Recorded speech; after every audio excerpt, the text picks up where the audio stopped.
بل الإنسان على نفسه بصيرة ولو ألقى معاذيره لا تحرك به لسانك لتعجل به إن علينا جمعه وقرآنه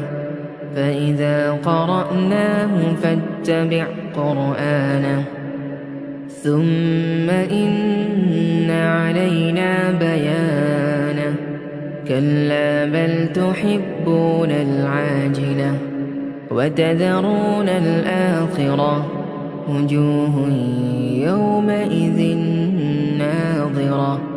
إلى ربها ناذرة ووجوه يومئذ باسرة تظن أن يفعل بها فاقرة